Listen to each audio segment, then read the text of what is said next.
आज की इस कॉन्फ्रेंस में उपस्थित मंत्रिमंडल में मेरे सहयोगी श्री नरेंद्र तोमर जी, मनसुख मांडविया जी, पीयूष गोयल जी, कैलाश चौधरी जी, विदेशों से आए हुए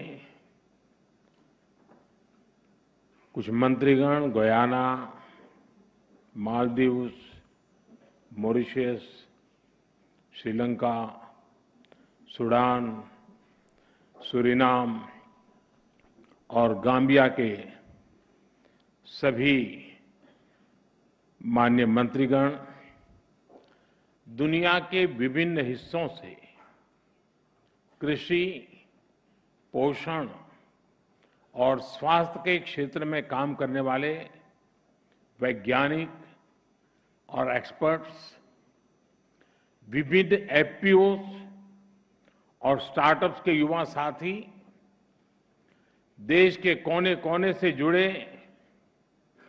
लाखों किसान, अन्य महानुभाव, देवी और सज्जनों, आप सभी को ग्लोबल मिलेट कॉन्फ्रेंस के आयोजन के लिए हार्दिक शुभकामनाएं।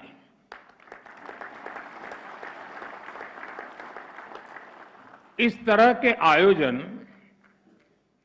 न केवल ग्लोबल गुड के लिए जरूरी है, बल्कि ग्लोबल गुड में भारत की बढ़ती जिम्मेदारी का भी प्रतीक है।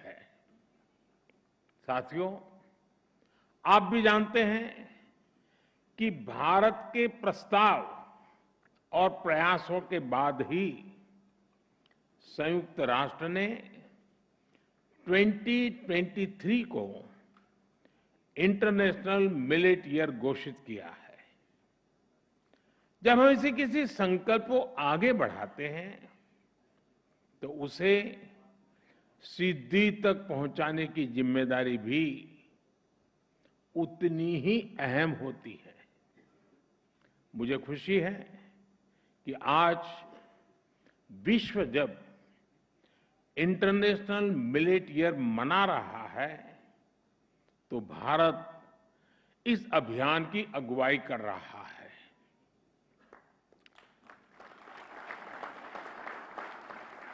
ग्लोबल मिलेट्स कॉन्फ्रेंस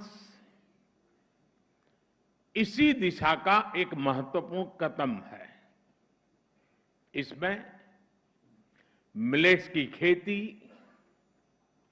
उससे जुड़ी अर्थव्यवस्था,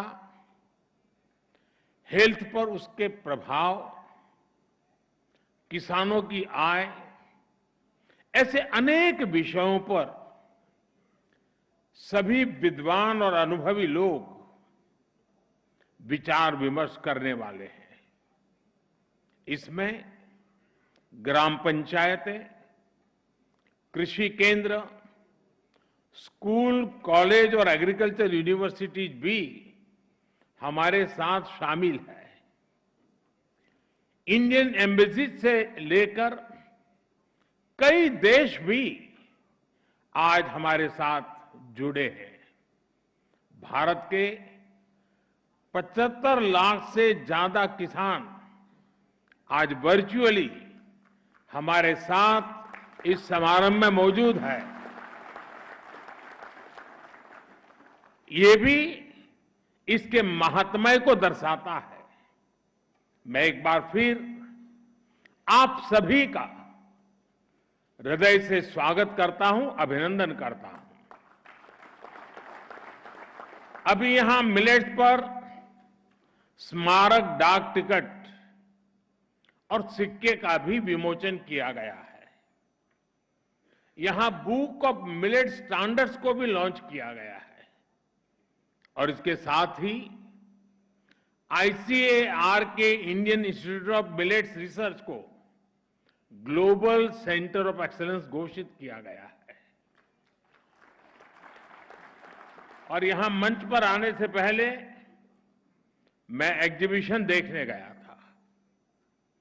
मैं आप सबसे भी, और जो लोग इन दिनों दिल्ली में हो या दिल्ली आने वाले हो, उनसे भी आग्रह करूंगा कि एक ही जगह पर मिलेट्स की पूरी दुनिया को समझना, उसकी उपयोगिता को समझना, पर्यावरण के लिए, प्रकृति के लिए, स्वास्थ्य के लिए, किसानों की आय के लिए, सभी पहलुओं को समझने के लिए ये एग्जीबिशन देखना मैं आप सबको आग्रह करूंगा, जरूर देखें। हमारे युवा साथी किस प्रकार से नए नए स्टार्टअप लेकर के इस फील्ड में आए हैं, ये भी अपने आप में प्रभावित करने वाला है। ये सभी भारत के कमिटमेंट, भारत की प्रतिबद्धता को प्रदर्शित करते हैं। फ्रेंड्स, ग्लोबल मिलेट्स कॉन्फ्रेंस से जुड़े विदेशी अतिथियों को लाखों किसानों के सामने मैं आज एक जानकारी भी दोहराना चाहता हूं। मिलेट्स की ग्लोबल ब्रांडिंग, कॉमन ब्रांडिंग को देखते हुए भारत में मिलेट्स या मोटे अनाज को अब श्री अन्न की पहचान दी गई है। श्री अन्न केवल खेती या खाने तक सीमित नहीं है। जो लोग भारत की परंपराओं से परिचित है, वो ये भी जानते हैं कि हमारे यहां किसी के आगे श्री ऐसे ही नहीं जुड़ता है। जहां श्री होती है, वहां समृद्धि भी होती है और समग्रता भी होती है। श्री अन्न भी भारत में समग्र विकास का एक माध्यम बन रहा है। इसमें गांव भी जुड़ा है, गरीब भी जुड़ा है। श्री अन्न यानी देश के छोटे किसानों की समृद्धि का द्वार। श्री अन्न यानी देश के करोड़ों लोगों के पोषण का कर्णधार। श्री अन्न यानी देश के आदिवासी समाज का सत्कार। श्री अन्न यानी कम पानी में ज्यादा फसल की पैदावार। श्री अन्न यानी केमिकल मुक्त खेती का बड़ा आधार। श्री अन्न यानी क्लाइमेट चेंज की चुनौती से निपटने में मददगार। साथियों, हमने श्री अन्न को ग्लोबल मूवमेंट बनाने के लिए लगातार काम किया है। 2018 में हमने मिलेट्स को न्यूट्री सीरियल्स के तौर पर घोषित किया था। इस दिशा में किसानों को जागरूक करने से लेकर बाजार में इंटरेस्ट पैदा करने तक हर स्तर पर काम किया गया। हमारे यहां 12-13 राज्यों में प्रमुखता से मिलेट्स की खेती होती है, लेकिन इनमें घरेलू खपत प्रति व्यक्ति, प्रति माह 2-3 किलो से ज्यादा नहीं थी। आज ये बढ़कर 14 किलो प्रति माह हो गई है। यानी 2-3 किलो से बढ़कर के 14 किलो। मिलेट फूड प्रोडक्ट्स की बिक्री भी करीब 30% बढ़ी है। अब जगह जगह मिलेट कैफे नजर आने लगे हैं। मिलेट से जुड़ी रेसिपीज के सोशल मीडिया चैनल्स बन रहे हैं। देश के 19 जिलों में मिलेट्स को one district one product scheme के तहत भी सिलेक्ट किया गया है। साथियों, हम जानते हैं कि श्री अन्न उगाने वाले ज्यादातर किसान छोटे किसान हैं, मार्जिनल फार्मर्स हैं। और कुछ लोग ये जानकर जरूर चौंक जाएंगे कि भारत में मिलेट्स की पैदावार से करीब करीब 2.5 करोड़ छोटे किसान सीधे जुड़े हुए हैं। इनमें से ज्यादातर के पास बहुत कम जमीन है और उन्हें जलवायु परिवर्तन की चुनौतियों का भी सबसे ज्यादा सामना करना पड़ता है। भारत का मिलेट मिशन श्री अन्न के लिए शुरू हुआ ये अभियान देश के 2.5 करोड़ किसानों के लिए वरदान साबित होने जा रहा है।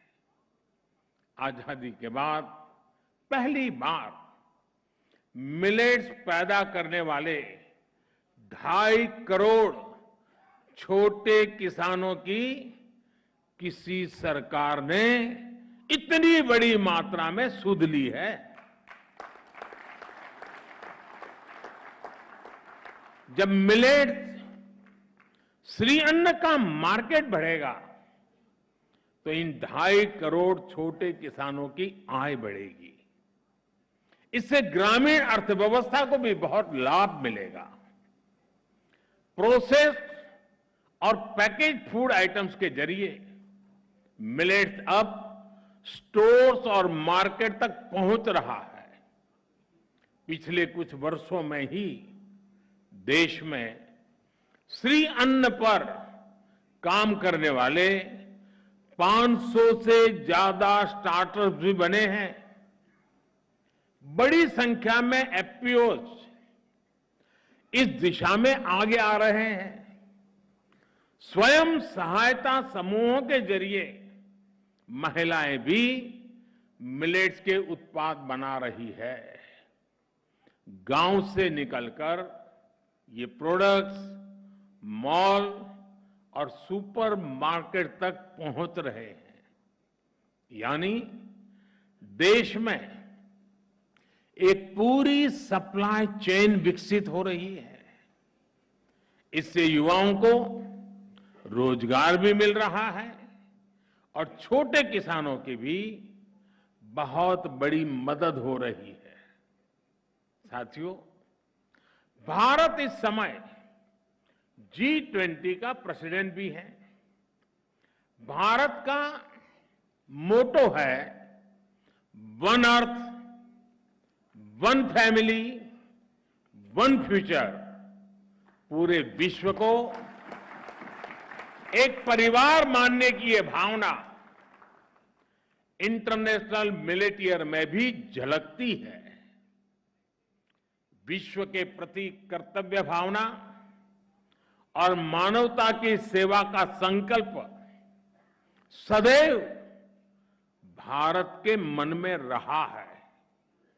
आप देखिए, जब हम योग को लेकर आगे बढ़े तो हमने ये भी सुनिश्चित किया कि अंतर्राष्ट्रीय योग दिवस के जरिए पूरे विश्व को उसका लाभ मिले। मुझे खुशी है कि आज दुनिया के 100 से ज्यादा देशों में योग को अधिकृत रूप से बढ़ावा मिल रहा है। आज दुनिया के 30 से ज्यादा देश आयुर्वेद को भी मान्यता दे चुके हैं। इंटरनेशनल सोलर अलायंस के रूप में आज भारत का ये प्रयास सस्टेनेबल प्लेनेट के लिए एक प्रभावी मंच का काम कर रहा है।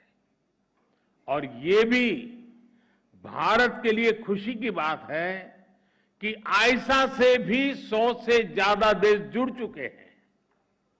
आज चाहे लाइफ मिशन की अगुवाई हो, क्लाइमेट चेंज से जुड़े लक्ष्यों को समय से पहले हासिल करना हो, हम अपनी विरासत से प्रेरणा लेते हैं, समाज में बदलाव को शुरू करते हैं और उसे विश्व कल्याण की भावना तक लेकर जाते हैं। और यही आज भारत के मिलेट मूवमेंट में भी दिख रहा है।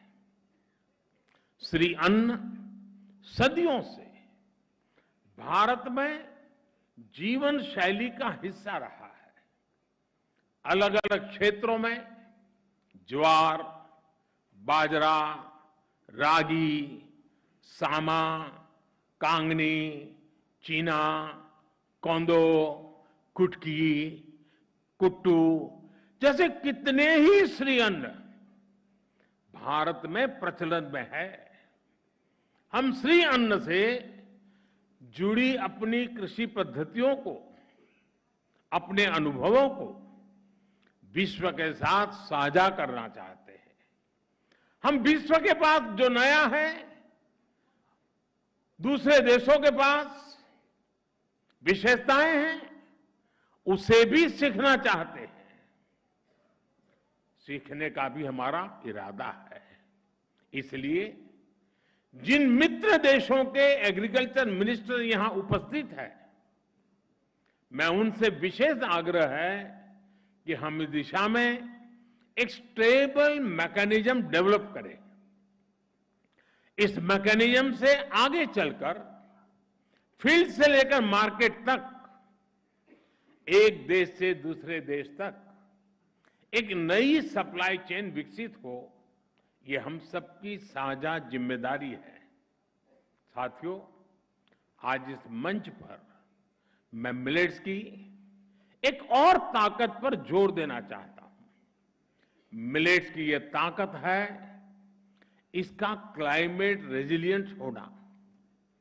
बहुत एडवर्स क्लाइमेटिक कंडीशन में भी मिलेट्स का आसानी से उत्पादन हो जाता है। इसकी पैदावार में अपेक्षाकृत पानी भी कम लगता है, जिससे वाटर क्राइसिस वाली जगहों के लिए एक पसंदीदा फसल बन जाती है।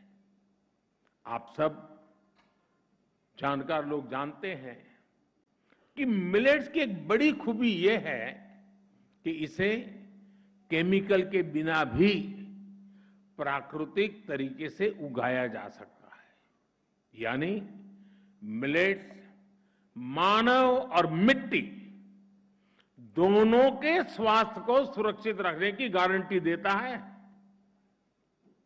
साथियों, जब हम फूड सिक्योरिटी की बात करते हैं तो हम जानते हैं कि आज दुनिया दो तरह की चुनौतियों से जूझ रही है। एक तरफ ग्लोबल साउथ है, जो अपने गरीबों की फूड सिक्योरिटी को लेकर चिंतित है। दूसरी तरफ ग्लोबल नॉर्थ का हिस्सा है, जहां फूड हैबिट से जुड़ी बीमारियों एक बड़ी समस्या बनते जा रहे हैं। यहां खराब पोषण एक बहुत बड़ा चैलेंज है। यानी एक तरफ फूड सिक्योरिटी की समस्या तो दूसरी तरफ फूड हैबिट्स की परेशानी। दोनों ही जगहों पर इस बात को लेकर चिंता जताई जा रही है कि पैदावार के लिए भारी मात्रा में केमिकल इस्तेमाल हो रहा है। लेकिन श्री अन्न ऐसी हर समस्या का भी समाधान देते हैं। ज्यादातर मिलेट्स को उगाना आसान होता है, इसमें खर्च भी बहुत कम होता है और दूसरी फसलों की तुलना में ये जल्दी तैयार भी हो जाता है। इनमें पोषण तो ज्यादा होता ही है, साथ ही स्वाद में भी विशिष्ट होते हैं। ग्लोबल फूड सिक्योरिटी के लिए संघर्ष कर रहे विश्व में श्री अन्न बहुत बड़ी सौगात की तरह है।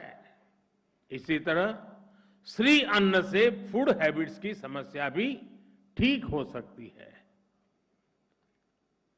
हाई फाइबर वाले इन फूड्स को शरीर और सेहत के लिए बहुत फायदेमंद माना गया है। इनसे लाइफस्टाइल रिलेटेड बीमारियों को रोकने में बड़ी मदद मिलती है। यानी पर्सनल हेल्थ से लेकर ग्लोबल हेल्थ तक हमारी कई समस्याओं के हल में श्री अन्न से हम जरूर रास्ता खोज सकते हैं। साथियों, मिलेट्स के क्षेत्र में काम करने के लिए हमारे सामने अभी अनंत संभावनाएं मौजूद है। आज भारत में नेशनल फूड बास्केट में श्री अन्न का योगदान केवल 5-6% है। भारत के वैज्ञानिकों को, कृषि क्षेत्र के जानकारों से मेरा आग्रह है कि हमें इसे बढ़ाने के लिए तेजी से काम करना होगा। हमें हर साल के लिए अचीवेबल टारगेट सेट करने होंगे। देश ने फूड प्रोसेसिंग सेक्टर को बूस्ट देने के लिए पीएलआई स्कीम भी शुरू की है। इसका ज्यादा से ज्यादा लाभ मिलेट सेक्टर को मिले, ज्यादा से ज्यादा कंपनियां मिलेट प्रोडक्ट्स बनाने के लिए आगे आए, इस दिशा को, इस सपने को सिद्ध करना हमें सुनिश्चित करना होगा। कई राज्यों ने अपने यहां पीडीएस सिस्टम में श्री अन्न को शामिल किया है। दूसरे राज्यों में भी इस तरह के प्रयास शुरू किए जा सकते हैं। मिड डे मील में भी श्री अन्न को शामिल करके हम बच्चों को अच्छा पोषण दे सकते हैं, खाने में नया स्वाद और विविधता जोड़ सकते हैं। मुझे विश्वास है इन सभी बिंदुओं पर इस कॉन्फ्रेंस में विस्तार से चर्चा होगी और उन्हें इंप्लीमेंट करने का रोड मैप भी तैयार किया जाएगा। हमारे अन्नदाता के और हम सबके साझा प्रयासों से श्री अन्न भारत की और विश्व की समृद्धि में नई चमक जोड़ेगा। इसी कामना के साथ आप सभी का मैं हृदय से बहुत बहुत धन्यवाद करता हूं और हमारे दोनों देशों के राष्ट्राध्यक्षों ने समय निकाल कर हमें जो संदेश भेजा, उन दोनों का भी मैं हृदय से आभार व्यक्त करता हूं। बहुत बहुत धन्यवाद।